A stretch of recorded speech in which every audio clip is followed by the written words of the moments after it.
দুঃখজনক এই কারণেই বলছি, এটা বিএনপির জন্য দুঃখজনক। রিপোর্টের যারা তৈরি করেছেন তাদেরকে আমি দোষ দিচ্ছি না, এবং আমরা লক্ষ্য করেছি যে রিপোর্টের কোনো অংশ, পলিটিক্যাল পার্টিগুলো নর্মালি এতদিনের কালচার যেটা, যে অংশটুকু তাদের পক্ষে যায় সেই অংশটুকু খুবই জোর দিয়ে বলে, এবং যে অংশটুকু তার দলের বিপক্ষে যায় সেই অংশটুকু তারা হাইড করার চেষ্টা করে। আমার মনে হয় গণঅভ্যুত্থান পরবর্তী বাংলাদেশে আমরা যেই রাজনৈতিক দলই করি না কেন, আমরা একটা নতুন রাজনীতির স্বপ্ন দেখেছিলাম, আমরা একটা নতুন রাজনৈতিক বন্দোবস্ত কায়েমের জন্য আমি অন্তত মাঠে নেমেছিলাম।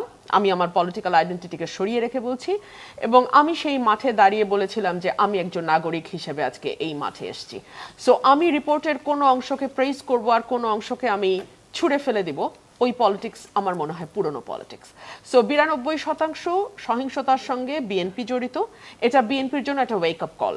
বিএনপিকে সেটা ওভাবেই দেখতে হবে।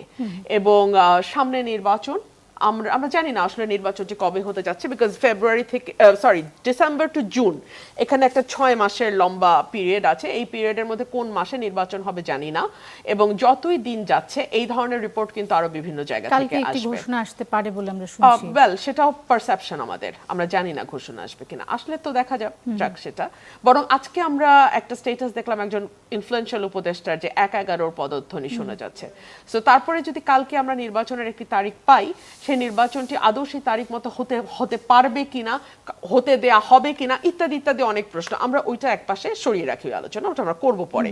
বরং আমরা এখন এভাবে ধরি যে যদি সামনের আগামী বছরের 6 মাসের মধ্যে কোন এক সময় নির্বাচন হয়, এবং এর মধ্যে এই ধরনের রিপোর্ট আসতে থাকে যে এত সহিংসতার সঙ্গে লার্জেস্ট পলিটিক্যাল পার্টি এবং মানে মোস্ট অ্যাসপায়ারিং পার্টি যে পাওয়ারে যাবে তাদের লোকজন জড়িত, সেটা এই পার্টির ইমেজ এবং পার্টির ভোটের জন্য ক্ষতিকর হবে। 1, 2 হচ্ছে বিএনপি তার 3 থেকে 4 হাজার নেতা কর্মীকে বহিষ্কার করেছে, কিন্তু তেমন কোনো ফলপ্রসূ সুফল তো এখনো মাঠে দেখা যাচ্ছে না।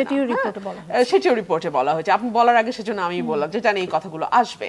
সো এগুলো আমার মনে হয় বিএনপিকে আরো সিরিয়াসলি বিষয়গুলো নিতে হবে, এবং বিএনপির যেই লেভেলের নেতাই এই ধরনের কর্মকাণ্ডের সঙ্গে জড়িত থাকুক না কেন, সে যত বড় বা যত ইনফ্লুয়েন্সিয়াল বা যত প্রিয় নেতাই হোক না কেন, কিংবা সেই নেতার পরিবার হোক না কেন, সেই ব্যাপারে দলকে খুব শক্ত পদক্ষেপ যদি না নেয়, তাহলে বার্তা খুব ভালোভাবে পৌঁছবে না। আপনি ইউনিয়ন বিএনপি বা ওয়ার্ড বিএনপির সভাপতিকে বহিষ্কার করে আপনি যে কোনো পজিটিভ ইম্প্যাক্ট ফেলতে পারবেন না, কার্যকর ইম্প্যাক্ট ফেলা যাবে না, it has already been proven. Now let's talk about that other portion, যেখানে বলা হচ্ছে যে সরকারি দল হিসেবে এনসিপির নাম আসছে।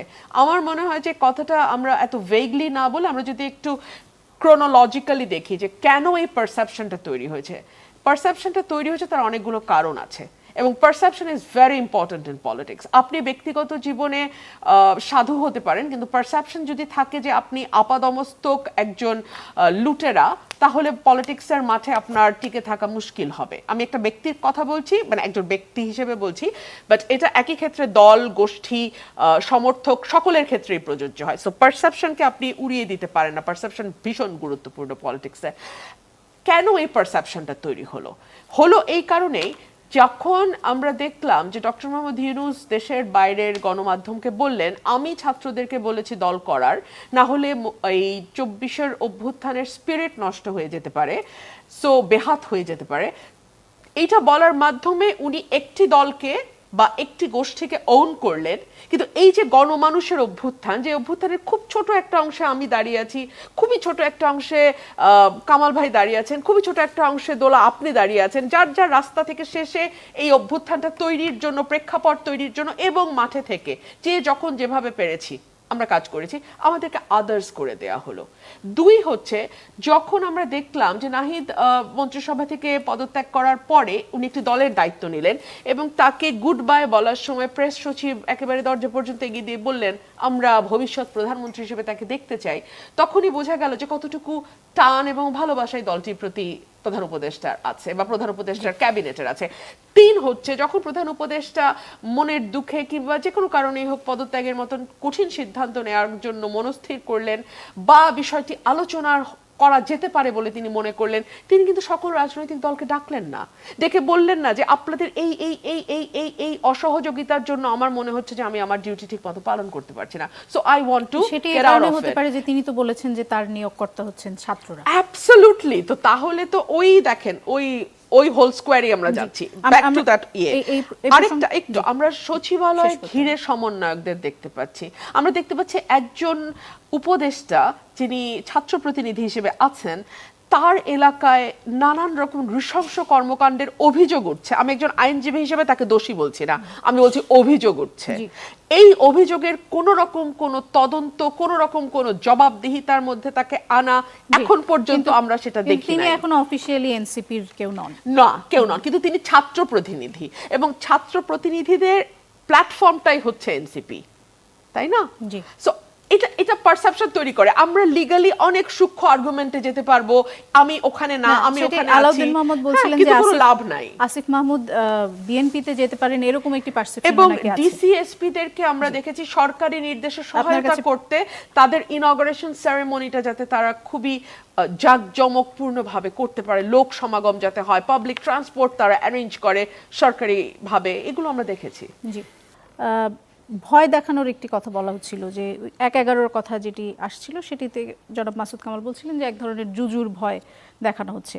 একই রকম এক ধরনের ভয় আমি দেখছি সম্প্রতি বিএনপির বক্তব্যেও বারবার উঠে আসছে। আপনাদের মহাসচিব বলেছেন, অন্যান্য নেতারাও বলছেন যে দক্ষিণ পন্থার উত্থান হবে বা চরমপন্থা বা উগ্রপন্থার উত্থান হবে, এই ধরনের একটি ভয় আমরা আওয়ামী লীগ আমলেও কিন্তু শুনেছি, ওনারাও বলতেন যে ওনারা না থাকলে চরমপন্থার উত্থান হবে বা জঙ্গিবাদের উত্থান হবে, এই ধরনের একটি ভয় তারা পুরা বিশ্বকেই দেখাচ্ছিলেন, এরকম একটি ন্যারেটিভ তখন ছিল। সেটিকে এখন বিএনপি ফলো করছে? ১/১১ নিয়ে যেই কথাটা এসছে সেটাকে আমি ভয় দেখানো হিসেবে দেখি না, বরং এটাকে আমি এক ধরনের ওয়েক আপ কল বা মানুষকে আগাম সতর্ক করা হিসেবে দেখি। কেন? মাসুদ কামাল ভাই যেটা বলছিলেন সেই কথাগুলো কিন্তু আমি বহুবার একই ধরনের কথা বলেছি, যে এই যে চাঁদাবাজি, এই যে নানান রকম অভিযোগ রাজনৈতিক দলগুলোর উপর দেয়া হচ্ছে, এগুলোর কোনো ব্যবস্থা কেন নেওয়া হচ্ছে না? কারণ ক্ষমতায় তো বিএনপি নাই, বিএনপি তো আমলা বা পুলিশে বিএনপি এখন ক্ষমতায় নাই, এটা পরিচালনার দায়িত্বে বিএনপি নাই। সো তাদেরকে যদি গ্রেফতার করা হতো, তাদের বিরুদ্ধে যদি আইনানুগ ব্যবস্থা নেওয়া হতো, তাদেরকে যদি কারাগারে নেওয়া হতো, তাহলে আমি বিশ্বাস করি এই বিশৃঙ্খল পরিস্থিতি অনেকটাই লাইনে আসতো। কিন্তু কেন তাদের ব্যাপারে কোনো ব্যবস্থা না নিয়ে বিষয়টাকে অনেকটা ছাড়া গরুর মতন ছেড়ে রাখা হয়েছে? ছেড়ে রাখা হয়েছে এ কারণেই যাতে একটা সময় গিয়ে খুব শক্তভাবে ডক্টর মোহাম্মদ ইউনূস বা সরকার বলতে পারে যে এই দেশে কোনো পলিটিক্যাল পার্টি দেশের মানুষের স্বার্থে আসলে কাজ করে না, তারা লুটেরা, তারা চাঁদাবাজ, তারা ভালো নয়, তারা মানুষকে নানানভাবে নির্যাতন করে, ন্যূনতম কোনো সুযোগ পেলে সেটা সদ্ব্যবহার করে ব্যক্তিগতভাবে লাভবান হওয়ার উদ্দেশ্যে।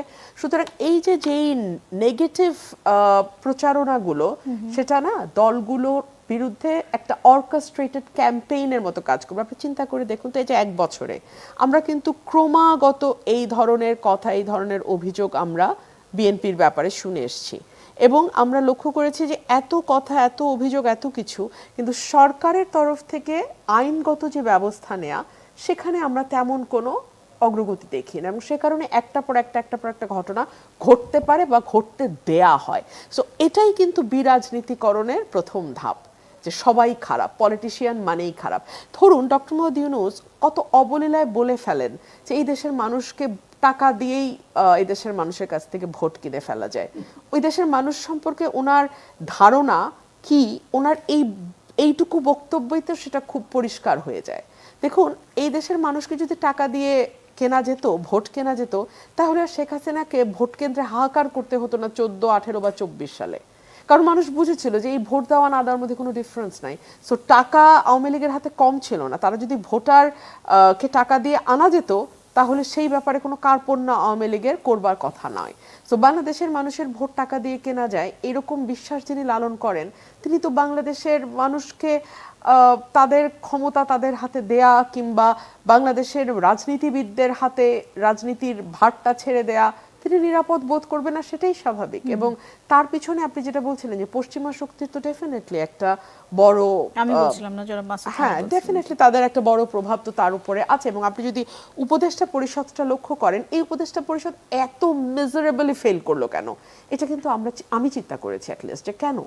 তাদের কয়েকটা কারণ আছে। এক হচ্ছে তাদের বেশিরভাগ বাংলাদেশকে চেনে না, জানে না। বাংলাদেশের গ্রামে গঞ্জে মফস্বলে হাঁটার কোনো অভিজ্ঞতা তাদের নাই। আমার জন্ম, বেড়ে ওঠা, আমার বাবার তার শিক্ষা জীবন সবকিছুই, আমার মায়ের জন্ম, বেড়ে ওঠা সবই ঢাকায়। কিন্তু রাজনীতির কারণে আমাকে কিন্তু আবার এই চতুর্থ প্রজন্ম হিসেবে আবার আমাকে এখন গ্রামে যেতে হচ্ছে। একদম মানে ফ্রম জিরো থেকে, স্ক্র্যাচ থেকে আমি শুরু করেছি আবার। 4 জেনারেশন কিন্তু আমরা কেউ গ্রামের সাথে আমাদের কোনো সংযোগ ছিল না, কিন্তু আমি আবার শুরু করেছি। কিন্তু ব্যারিস্টার রুমিন ফারহানা, আওয়ামী লীগ তো অনেক পুরানো রাজনৈতিক দল ছিল অফকোর্স। এবং বিএনপি যেমন এটিও সত্য যে সরকার কোনো ব্যবস্থা গ্রহণ করছে না, তেমনভাবে এটিও সত্য যে এই রিপোর্টে যেটি এসেছে যে 92% এইসব বিভিন্ন রাজনৈতিক সহিংসতার সাথে বিএনপি জড়িত। এটিও সত্য যে চাঁদাবাজির বিভিন্ন ঘটনায় বিএনপি নেতাকর্মীরা যুক্ত হচ্ছেন এবং সেই জন্যই বিএনপি বহিষ্কারও করছে। 4000 হোক বা 7000 হোক অলরেডি বহিষ্কার করেছে বিএনপি। একদিকে তারেক রহমান সমাবেশে বলছে যে মানুষ আর প্রতিহিংসা প্রতিশোধের রাজনীতি চায় না, আরেকদিকে টিআইবির রিপোর্ট বলছে যে সেই পথেই বিএনপি হাঁটছে। না, আমি তো সেটাই বলছি যে বিএনপিকে তো এই বিষয়টা এখন বুঝতে হবে। বিএনপি ডেফিনেটলি নীতি নির্ধারকরা আশা করি বুঝতে পারছেন যে সরকার ব্যবস্থা নেবে না, ব্যবস্থা নিয়ে যে বিষয়টাকে থামাবে বা কমিয়ে নিয়ে আসবে এটা সরকারের লক্ষ্যই না। সরকার চাইছে ঘটনাগুলো ঘটতে থাকুক, ঘটনাগুলো ঘটতে থাকুক, আরও বেশি ঘটুক, গণমাধ্যমে আসুক, মানুষের এক ধরনের বিতৃষ্ণা তৈরি হোক, মানুষ পলিটিশিয়ানদের কাছ থেকে মুখ ফিরিয়ে নেক, মানুষ পলিটিক্যাল পার্টিগুলোকে না বলুক, নেগেটিভ একটা ইমপ্রেশন মানুষের মধ্যে তৈরি হোক, এটা তো সরকার চাইছে। কিন্তু বিএনপির দায়িত্ব হচ্ছে এই প্রতিকূলতার মধ্যেও এই বিষয়টা এনশিওর করা যে না ঠিক আছে, সরকার করবে না, সরকার আইনগত ব্যবস্থা নিয়ে নানান অপকর্ম কমিয়ে নিয়ে আসবে, এটা সরকার করবে না, তাহলে আমি দলগতভাবে এখন আরো শক্ত কি পদক্ষেপ নিতে পারি, এইটা বিএনপিকে এখন ভাবতে হবে। সেই জন্য আমি এটাকে বিএনপির জন্য একটা ওয়েক আপ কল বলেছিলাম যে সরকার তাকে আইন শৃঙ্খলা বাহিনীর প্রপার প্রয়োগ দিয়ে, আইনের প্রপার প্রয়োগ দিয়ে সরকার যে বিষয়টাকে বন্ধ করবে এই আশা বিএনপির করে লাভ নাই। বিএনপিকেই ব্যবস্থা নিতে হবে এবং বিএনপিকেই আরো শক্ত পদক্ষেপ নেওয়ার কথা চিন্তা করতে হবে, যাতে নিজের ভবিষ্যৎ চিন্তা করে নিজের দলের নেতাকর্মীকে আরো শক্তভাবে হ্যান্ডেল করা যায়। আচ্ছা, আমি যে জায়গাটাতে ছিলাম, এই উপদেষ্টা পরিষদের মেজারেবলি ফেল করার কারণ হচ্ছে তারা বাংলাদেশ জানে না, এবং 2 হচ্ছে তাদের প্রত্যেকের একটা করে পা দেশের বাইরে ফেলা। সো তারা জানে যেই মুহূর্তে দেশ উত্তপ্ত হওয়া শুরু হবে, ওই মুহূর্তে যেই পাটা বাংলাদেশে আছে ওই পাটাকেও তারা ওই দেশে নিয়ে যাবে। আমাদের 1 মিনিট, আমাদের ভবিষ্যৎ, আমাদের সামনের দিন, এগুলো নিয়ে তাদের কারো কোনো মাথা ব্যথা নাই, কারো কোনো মাথা ব্যথা নাই। সুতরাং তারা এই যে মাসুদ কামাল ভাই বলছিল না যে এটা কি ভাই নাকি ট্রায়াল অ্যান্ড এরারের প্রসেস নাকি বাংলাদেশটা, হ্যাঁ বাংলাদেশটা তাদের কাছে একটা গিনিপিগের মতো, ট্রায়াল অ্যান্ড এরারের মতো। আপনি আমাকে বলেন ডে 1 থেকে সরকারের কোনো রোড ম্যাপ, সরকার কি করতে চায়? রোড ম্যাপ মানে আমার সময় এতদিন, আমি এতদিনের মধ্যে এইটা আমার এজেন্ডা, এটা আমার প্রায়োরিটি, এটা আমার মধ্যম, এটা আমার লিস্ট প্রায়োরিটি। 3 হচ্ছে আমি কাদেরকে দিয়ে আমার গোল অ্যাচিভ করতে চাই, এই উপদেষ্টা পরিষদ, এর মধ্যে এই উপদেষ্টা ফেল করছে, তাকে বদলে নতুন উপদেষ্টা আনা, কিংবা যে উপদেষ্টারা নানান রকম দুর্নীতির অভিযোগ আসছে, ক্রাইমের অভিযোগ আসছে যাদের বিরুদ্ধে, তাদেরকে জবাবদিহিতার মধ্যে আনা। একটা কিছু সরকার করেছে? সরকার সফল হওয়ার জন্য কোন রকম কোনো চেষ্টা করেছে? সরকার নিজে ব্যর্থ হচ্ছে এবং একই সঙ্গে সরকার পলিটিক্সকে ব্যর্থ করার চেষ্টা করছে, which is very dangerous। একটু থামাবো আমি। আপনি বলেছেন যে সরকার রোড ম্যাপ দেয়নি, বিএনপি আসলে কি রোড ম্যাপ দিয়েছে যেটি দেখে আমরা বুঝবো যে সরকার যেভাবে ব্যর্থ হয়েছে, এই সরকার যেভাবে ব্যর্থ হয়েছে বিএনপি তার চেয়েও মেজারেবলি ফেল করবে না, সেটি আমরা কিভাবে বুঝবো? আরেকটি আপনি বলেছেন যে উপদেষ্টারা 1 পা বাইরে দিয়ে রেখেছে, আপনাদের ভারপ্রাপ্ত চেয়ারম্যান 2 পাই বাইরে দিয়ে রেখেছেন, এবং আমি যুবদলের সমাবেশে স্লোগান শুনছিলাম যে তারেক রহমান দেশে ফিরে আসবেন, সেটি নিয়ে অনেক স্লোগান দেওয়া হচ্ছিল এবং নেতাকর্মীরা খুবই উজ্জীবিত সেই বিষয়টি চিন্তা করে।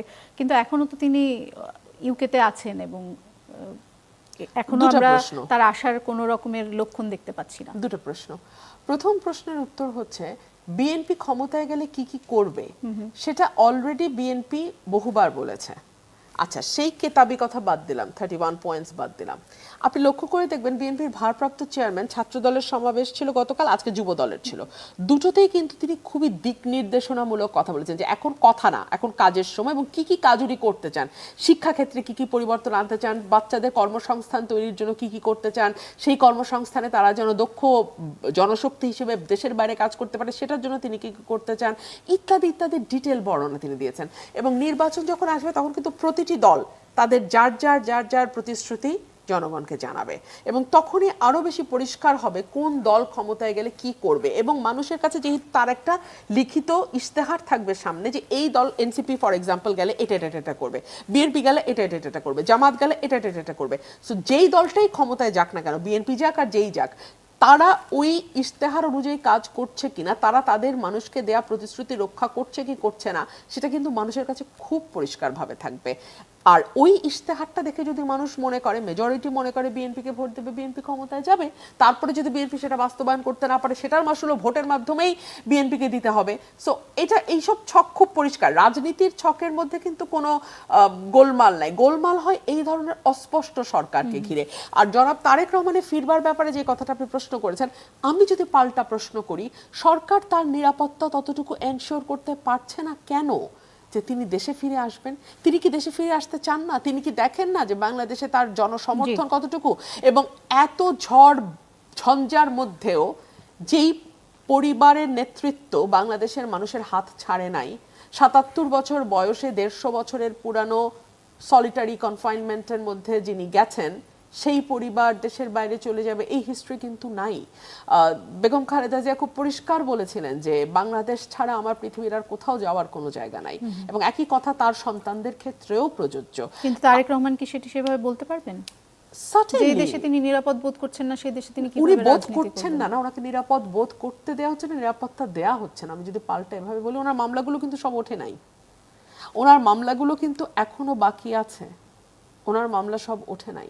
সুতরাং ওনার, দেখুন, বাংলাদেশে এতদিন পর্যন্ত দ্বিদলীয় ব্যবস্থা ছিল, এবং বাংলাদেশে এখনো যদি আপনি ভোটার পার্সেন্টেজ ধরেন, এই দুটো দলই আওয়ামী লীগ এবং BNP largest political party. Awami League কিন্তু পুরোপুরি নেতৃত্ব শূন্য এখন। আওয়ামী লীগের প্রধান থেকে শুরু করে টপ লিডারশিপ যারা ছিল কেউ বাংলাদেশে নাই, আর বাকি যে কয়জন আছে জেলে আছে। বিএনপিকে যদি লিডারশিপ শূন্য করে ফেলার কোনো চেষ্টা বা পায়তারা সরকারের থাকে, বিকজ আমরা এই সরকারের বিরাজনীতিকরণ নিয়ে এতক্ষণ আলাপ করেছি দোলা, সো এইরকম কোনো প্ল্যান যদি তাদের থাকে, তাহলে তাদের প্রাইম টার্গেট কিন্তু বিএনপির ভারপ্রাপ্ত চেয়ারম্যান তারেক রহমানই হওয়ার কথা। ধন্যবাদ রুমিন ফারহানা। জনাব মাসুদ কামাল, এই প্রসঙ্গে যদি কিছু বলতে চান। তাছাড়া আরেকটি জিনিস জানতে চাই, যেটি রুমিন ফারহানা এরই মধ্যে বলেছেন, যে অন্তর্বর্তী সরকারের তথ্য এবং সম্প্রচার উপদেষ্টা মাহফুজ আলম তিনি বলেছেন যে ১/১১ পদধ্বনি শোনা যাচ্ছে। আজ 6:45 তিনি তার ফেসবুকেই পোস্ট দেন।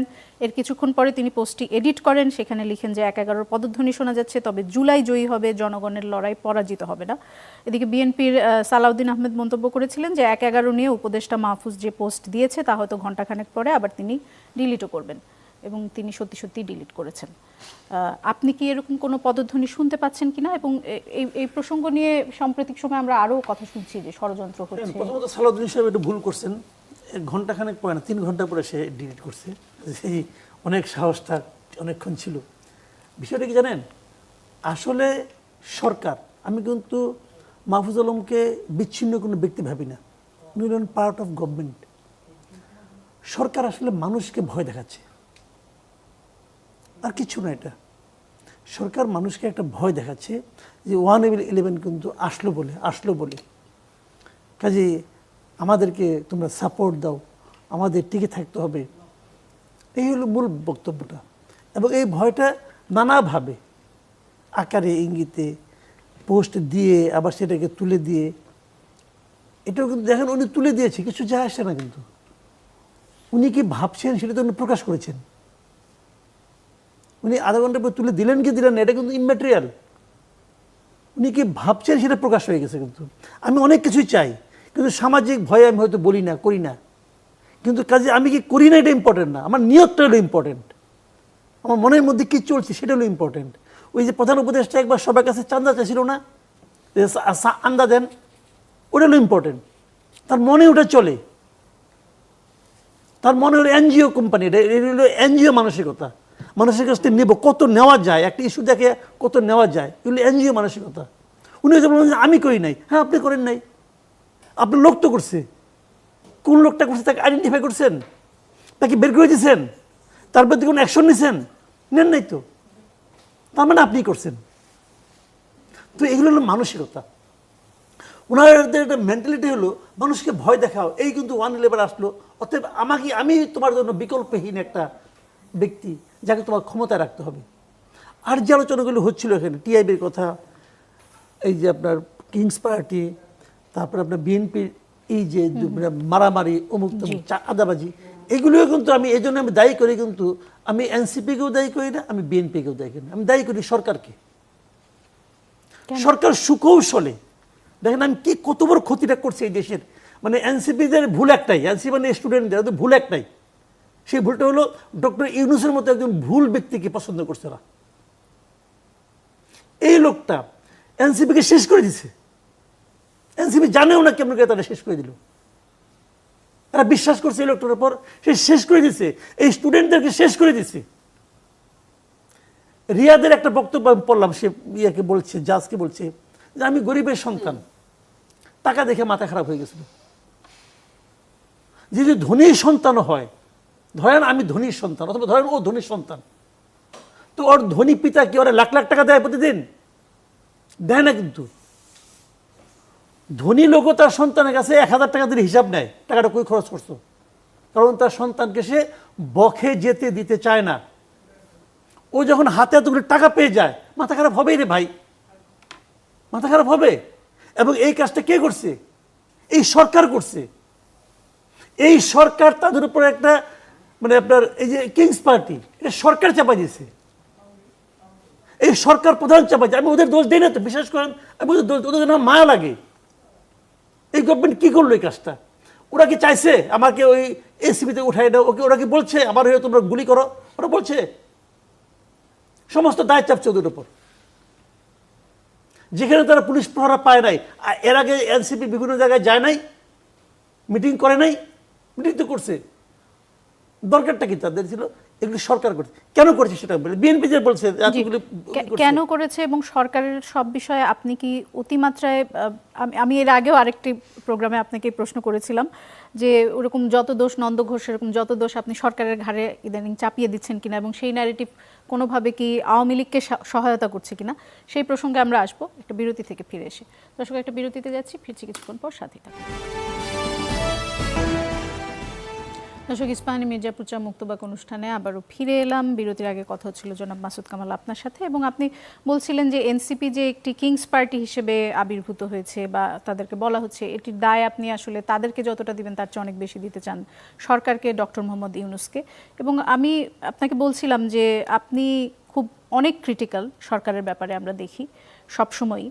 এবং সম্প্রতি আমরা দেখছি যে সুশীল সমাজ হিসেবে যাদেরকে আমরা জানি, তারা সবাই সরকারের বিষয়ে অনেক বেশি ক্রিটিক্যাল হচ্ছেন। ডক্টর দেবপ্রিয় ভট্টাচার্য যেমন বলেছেন যে অন্তর্বর্তী সরকার যতদিন ক্ষমতায় থাকবে সংকট ততই গভীর হবে। শাহদিন মালিকও একই ধরনের কথা বলেছেন যে ভালো মন্দ যেই হোক রাজনীতিবিদদেরই দেশ চালাতে হবে। এমনকি প্রফেসর আনু মোহাম্মদ, তিনিও বেশ কট্টর ভাষায় সরকারের সমালোচনা করেছেন। এটার আসলে কারণটা কি যদি একটু বলেন? ওনারা কেন বলছেন সেই কারণে আমি বলতে পারবো না, আমি আমারটা বলতে পারি। এই সরকার যেদিন গঠন হলো আমি সেই দিন থেকে ক্রিটিক্যাল, কারণ ওই দিন থেকে আমার মনে হয়েছে যে এই লোকগুলি পারবে না। কোন লোকগুলি পারবে না পারবে সেটাতে বোঝার ক্ষমতা আছে রে ভাই আমার। আমি এই দেশে 36 বছর ধরে সাংবাদিকতাই করি। কেন আপনার মনে হলো যে এই লোকগুলিকে চিনি আমি, ম্যাক্সিমাম লোকগুলিকে আমি চিনি। এদের এমন কোনো অতীত নাই যারা ভয়ঙ্কর ভালো কোনো কাজ করে ফেলবে। শুনেন, এটা একটা নর্মাল গভর্নমেন্ট ছিল না। এই গভর্নমেন্টের উপর, নর্মাল একটা গভর্নমেন্টের উপর যে দায় দায়িত্ব থাকে, এদের উপর দায় দায়িত্ব ছিল আরো অনেক বেশি। এবং এরা সবাই এই কাজের জন্য অযোগ্য। এরা মেন্টালি প্রিপেয়ার ছিল না, কেউ না, ইনক্লুডিং ডক্টর ইউনূস। এরা মেন্টালি প্রিপেয়ার ছিল না। ইউনূস সাহেব যদি মেন্টালি প্রিপেয়ার থাকতো তাহলে ফ্রান্সে ওই সময় ডাক্তারের কাছে যাইতো নাকি অপারেশন করার জন্য? উনি মেন্টালি প্রিপেয়ার ছিলেন না। একটা অপ্রস্তুত লোককে আইনে আপনি বসাই দিয়েছেন চেয়ারে যুদ্ধক্ষেত্রে, এবং এটা বিশাল যুদ্ধ। এবং উনি নিজে, আচ্ছা, নুরুল কবিরের কাছে ইন্টারভিউ উনি কি বলছেন? উনি বলছেন ওনারা এই কাজটা জানেন না, এটা ওনাদের ফিল্ড না। দেখি করতে করতে শিখবো, বলেন নাই? বলছেন। এবং উনি বলছেন যে অন্য যারা কারা কি করতেছে, আমি তো ভালো মতো বিষয়টা বুঝি না, তো ওনাদের আমি কি ভুল ধরবো? বুঝলেন? তার মানে উনি করতে করতে শিখ, তার মানে উনি একটা এক্সপেরিমেন্ট করতেছেন, ট্রায়াল অ্যান্ড এরর বেসিসে উনি যাবেন। দেশ নিয়ে এটা হয়? পৃথিবীর কোন একটা সরকার যদি এই কথাগুলি বলে, মাসুদ কামাল আপনার মতে কি কারা অল্টারনেটিভ ছিলেন? যারা অল্টারনেটিভ কে ছিলেন যে আমার প্রস্তুত বলা দরকার, আমি অন্য যদি ট্রাই করি না, যে আমি নাম বলে কারে বিপদে ফেলাবো। প্রস্তুত তো কেউই ছিলেন না। প্রস্তুত কেন, কি কারণে থাকবে না? একটা আন্দোলন ছিল তো, এই আন্দোলনের মধ্যে অনেকেই ছিল, উনি ছিলেন না। এই আন্দোলনের আগে পাশে ডাইনে বাই উনি ছিলেন না, উনি যাদের আনছেন তারাও কেউ ছিল না। কিন্তু আমরা তো শুনছি জাতীয় সরকার গঠন করার এক ধরনের প্রস্তুতি বলে এই উপদেষ্টাদের 80% উপদেষ্টার শারীরিক, মানসিক, আর্থিক এবং বুদ্ধিভিত্তিক কোন ধরনের ইনভলভমেন্ট এই আন্দোলনের সঙ্গে ছিল না। এই যে নূরজাহান বেগমের কোনো ইনভলভমেন্ট ছিল? ছিল ছিল বলেন আপনি? আলী মোহাম্মদ ছিল? আন্দোলনের সাথে ইনভলভমেন্ট না থাকলে তারা সরকারে থাকতে পারবেন না, এরকম এটা আমি বলি নাই। কিন্তু এটা হলো এমন একটা সরকার যারা একটা মানে আপনার একটা লক্ষ্য নিয়ে মাঠে নামছে, যাদের মধ্যে চেতনা, সেই চেতনা তো ধারণ করতে হবে। এরা তো ধারণ করে না এই জিনিস। আমি যে কথাটা বলছিলাম আপনাকে সেটা, যে দেখেন কতগুলি, যে আমি ওই প্রসঙ্গের আগে আসি, যে কেন উনি এত বড় ক্ষতিটা করলেন। উনি কিন্তু ক্ষতি খালি স্টুডেন্টদের করেন নাই, জাতিকে ক্ষতিগ্রস্ত করছেন। কোথায় সেটা আমি বলি, এদেরকে বিতর্কিত করে দিয়েছে। দেখেন উনি আসলে কার লোক বলেন তো? উনি হলো পশ্চিমা বিশ্বের লোক, এবং পশ্চিমা বিশ্বের সবচেয়ে ভয় পায় কি?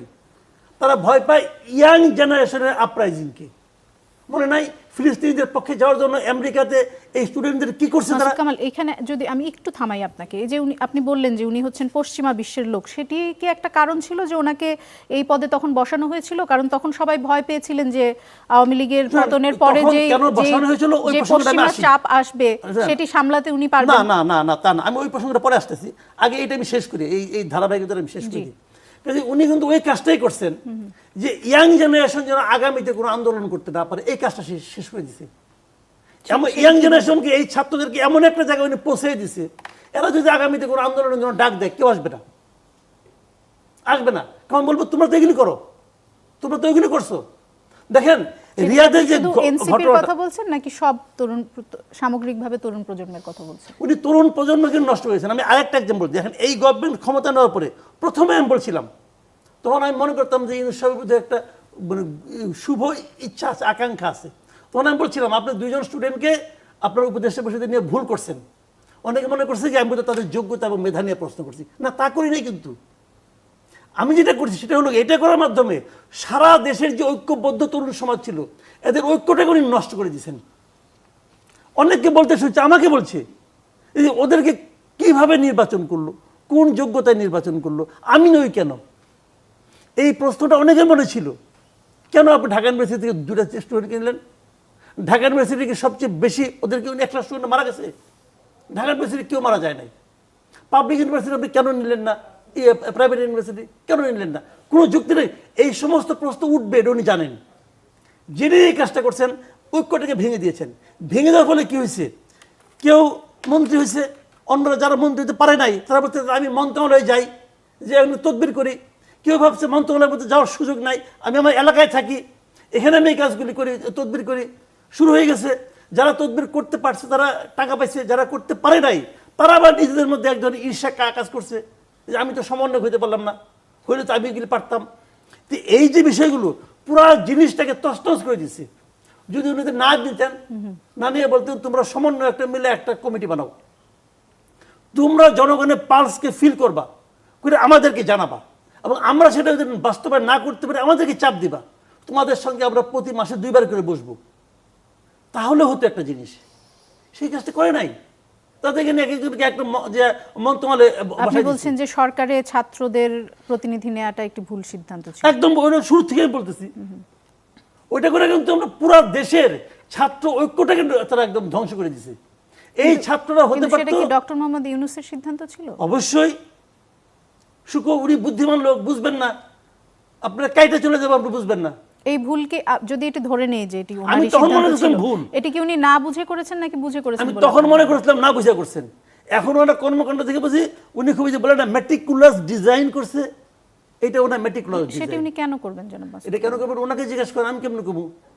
আপনি তো বলছেন আমি যে তো উনি বুঝে আমি তো করেছেন। বলি, আমি তো বলছি নিশ্চয়ই কেন আপনার এই করছেন। ধারণার পিছে কোনো কারণ আমি তো আছে। বলছি এটা পশ্চিমা বিশ্বের একটা মেটিকুলাস ডিজাইন, যে ইয়াং জেনারেশনকে শেষ করে দাও, এটাকে আপনি পলিটিক্যাল আন্তর্জাতিক পার্টিকে শেষ করে। আমি বলি আপনাকে শুনেন, এই যে বিএনপির বিরুদ্ধে 92% বলছেন যে চাঁদাবাজি মারামারি হুড়াহুড়ি করে, এটা থামানোর দায়িত্ব কার? বিএনপি কি ভাই কোনো ক্যাডার ভিত্তিক ই করে নাকি, রাজনীতি করে নাকি? একটা বললো সবাই দাঁড়াও, সবাই দাঁড়াবে, এই পার্টি তো বিএনপির না। এটা থামানোর দায়িত্ব গভর্নমেন্টের। বিএনপিকে আপনি দায়ী করতে পারবেন তখন যখন নাকি গভর্নমেন্ট কাউকে অ্যারেস্ট করলে বিএনপি তার বিরুদ্ধে মিছিল করবে। এক্সাম্পলতে বলি, রিয়াদ এত বড় ঘটনা করছে, রিয়াদের ব্যাপারে কি এনসিপি কোনো বিবৃতি দিছে যে না তাকে অন্যায়ভাবে করা হয়েছে? দেয় নাই তো। যদি দিত তখন আপনি এনসিপিকে দায়ী দিতে পারতেন। তাকে তো করার সুযোগ করে দিয়েছে গভর্নমেন্ট, কইরা একটাকে আটকাইছে। জি। বিএনপি কি এক জায়গায় বলছে যে ওই লোকটাকে তুমি কি কারণে ধরলা, কি কারণে মারলা? ধরা দায়িত্ব কার? আমার ছিনতাই হয়ে গেল, ছিনতাই করলো মনে করেন দায়িত্ব এনসিপি লোক, সরকারের। আমি কি এনসিপি কে দায়ী দিব না গভর্নমেন্টকে দায়ী দিব? যে গভর্নমেন্ট কেন ছিনতাইকারীকে আটকালো না? তো বিষয়গুলো গভর্নমেন্টের। জি। তো গভর্নমেন্ট সেই দায়িত্ব পালন করছে না কেন? মানুষকে বোঝাচ্ছে যে রাজনীতিবিদরা, পলিটিক্যাল পার্টিগুলো তোমার সমস্যার সমাধান দিতে পারবে না। বিরাজনীতিকরণ